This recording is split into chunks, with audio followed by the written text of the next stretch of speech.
First, is the crackdown in direct response to the investigative reporting that came out over the weekend? So I just want to be very clear here. Look, the New York Times story is heartbreaking, and it is completely unacceptable. And this is something that we have taken action on. So just also want to be clear on that. The president and his administration has long focused on making sure that this growing problem of child exploitation is dealt with. Just a couple of things that I'll lay out and what we have done, especially the Department of Labor has done over the last year or two, is because they have been focused on this. Just last fall, they secured a court order stopping an Alabama manufacturer of Hyundai and Kia parts from employing children.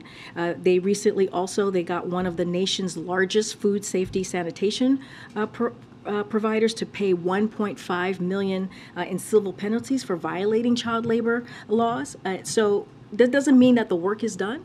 That's why you heard the announcement today that you did from the two agencies on what we can do next, from the Department of Labor and HHS, on what other actions that we can take to move forward.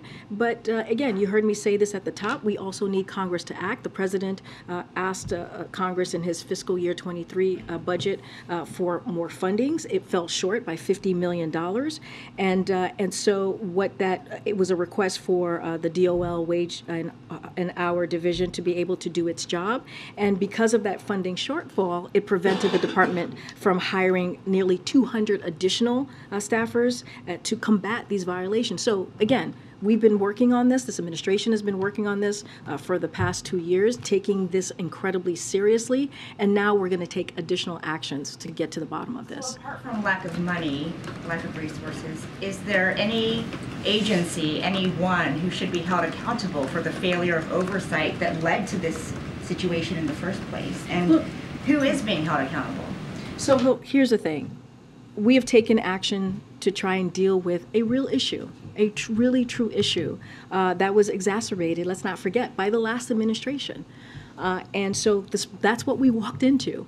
HHS took action on day one. If we take a step back, when we came into office, migrant children were being expelled to Mexico, where they were subject to gang violence and exploitation.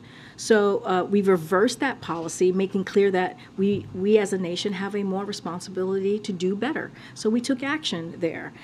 And look, we knew the decision would bring new challenges. We were dealing with a once-in-a-generation pandemic that required unprecedented safety measures for children in HHS care.